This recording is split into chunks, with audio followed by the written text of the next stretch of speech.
तो बच्चों 3.4 एक्सरसाइज का सेकंड क्वेश्चन है, which of the following are the cube of even numbers. ठीक है, अब हमें इस क्वेश्चन में बताना है कि कौन से नंबर इवन नंबर के क्यूब हैं।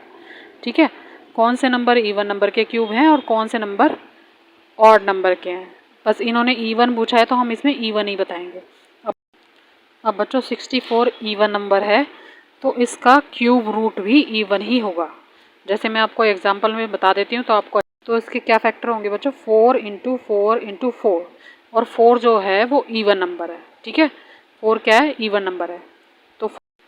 तो इसका क्यूब रूट भी इवन है। ठीक है, अगर नंबर इवन होगा तो क्यूब रूट भी इवन ही होगा, तो यस लिख देंगे। सिर्फ आपको यस और नो लिखना है। अब ये देखो, ये ऑड नंबर है तो इसमें क्या लिख देंगे, नो। अगला 512, ये इवन नंबर है तो यस लिख देंगे। अगला नंबर है 1000, ठीक है, ये भी बच्चों इवन नंबर है तो इसमें भी यस लिख देंगे। बस आपको यही लिखना है। अगला नंबर है 125 जो कि ऑड नंबर है तो आपको नो लिख देना है। और इससे अगला नंबर क्या है, 3375 जो कि एक ऑड नंबर है, ये नंबर भी ऑड नंबर है। ठीक है, तो इसमें भी हम क्या लिख देंगे बच्चों, इसमें भी हम 9 लिख देंगे। ठीक है, बस इस क्वेश्चन में यही करना है। और इसकी प्रॉपर्टी में आपको बता दूं कि हमने किया किस लिए है ये। ठीक है, सब कुछ आ गया ना आपको समझ में किस तरह से।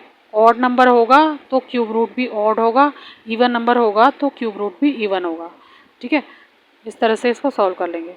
तो क्यूब की प्रॉपर्टी क्या होती है, लिख देंगे cubes of all even number are even. ठीक है, अगर इवन नंबर होगा तो उसका क्यूब रूट भी इवन होगा और उसका क्यूब भी इवन ही होगा। ठीक है, तो इसका आंसर ये हो जाएगा। इस तरह से ये क्वेश्चन कर ले हैं, बस येस और नो लिखना है। ठीक है बच्चों,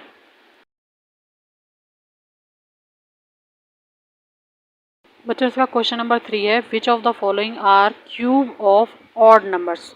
इससे पहले वाला सेकंड क्वेश्चन हमने क्या किया था, इवन नंबर का, और इसमें क्या पूछा है इन्होंने, ऑड नंबर। अब बच्चों बस यही देखना है आपने, जो इवन नंबर है वो इवन नंबर का स्क्वायर होता है और जो ऑड नंबर होता है वो ऑड नंबर का स्क्वायर होता है। ठीक है, तो इन्होंने अब हमें ऑड नंबर का पूछा है तो ये इवन नंबर है तो ये नो होगा। ठीक है, ये नहीं होगा उसका क्यूब, तो लिख देंगे no, it's not a cube of odd number, या आप खाली नो भी लिख सकते हो। ठीक है, इस तरह से अपना आंसर लिख सकते हो। अगला नंबर है बच्चों 343। ठीक है, ये तो पता ही है आपको ऑड नंबर है तो ये येस होगा। अगला नंबर है इवन नंबर, लास्ट का नंबर देख लिया करो, बस 4 है लास्ट में तो ये इवन नंबर है, नो होगा। ठीक है, अब ये देखो 1 है यहाँ पर और 1 एक ऑड नंबर होता है तो ये हो जाएगा यस। ठीक है, अब अगला नंबर देखो, अगला लास्ट में क्या है नंबर के, 8 है, 8 इवन नंबर होता है। ठीक है, तो ये भी नो हो जाएगा। अब साथ के साथ इसकी प्रॉपर्टी भी आपको बता देती हूँ। जो इसकी भी एक प्रॉपर्टी होती है, जिस तरह से हमने क्वेश्चन किया है तो क्या लिखेंगे इस प्रॉपर्टी में। इसकी प्रॉपर्टी होती है बच्चों, पहले नंबर में मैंने क्या बताया था, इवन नंबर की प्रॉपर्टी बताई थी, अगर नंबर इवन होता है तो उसका क्यूब भी इवन ही होता है। और इसमें क्या होगा, इसकी प्रॉपर्टी क्या होगी ऑड नंबर की, तो ऑड नंबर में भी वही प्रॉपर्टी सेम होती है। लिखते हैं बच्चों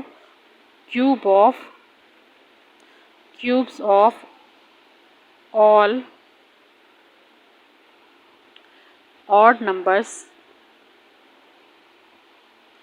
or natural numbers are odd। ठीक है, ऑड नंबर होगा तो उसका क्यूब भी ऑड होगा, इवन नंबर होगा तो उसका क्यूब भी इवन ही होगा। बस आपको ये याद रखना है। ठीक है बच्चों इसका फोर्थ क्वेश्चन और कर लेते हैं। लिखा है which of the following are the cube of negative numbers. ठीक है बच्चों, नेगेटिव नंबर का इसने क्यूब पूछा है अब हमसे। तो बच्चों इस क्वेश्चन में मैं आपको बता दूं कि इसकी एक और प्रॉपर्टी होती है, अगर नेगेटिव नंबर हो तो उसका क्यूब भी नेगेटिव ही होता है। तो इस प्रॉपर्टी के बेस पे हम इसका आंसर लिखेंगे तो ये भी यस होगा। नेगेटिव नंबर है तो उसका नेगेटिव ही क्यूब होगा। और जो पॉजिटिव नंबर है उसका पॉजिटिव होगा, इसलिए नो कर देंगे क्योंकि इन्होंने नेगेटिव के लिए हमसे पूछा है। ये नंबर भी नेगेटिव था तो हमने यस कर दिया, और लास्ट नंबर जो है वो पॉजिटिव है, ठीक है, तो वो नो हो जाएगा। बहुत ईजी क्वेश्चन था।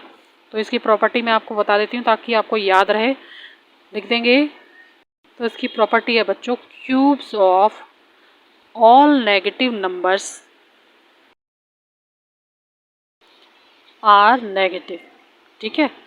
नेगेटिव नंबर के क्यूब जो होते हैं वो भी नेगेटिव ही होते हैं, ठीक है बच्चों। तो उम्मीद करती हूँ बहुत इजी क्वेश्चन थे, आपको आसानी से समझ आ गए होंगे। बहुत ही इजी प्रॉपर्टी है। इवन नंबर का जो क्यूब होता है वो इवन होता है, ऑड नंबर का क्यूब ऑड होता है, और नेगेटिव नंबर का क्यूब जो होता है वो नेगेटिव होता है, ठीक है। तो सारी प्रॉपर्टी मैंने आपको 1 बाय 1 बता दी है क्वेश्चन के साथ साथ ही, ठीक है। तो बच्चों अगर आपको वीडियो अच्छा लगे तो प्लीज़ लाइक करना, सब्सक्राइब करना। Thank you.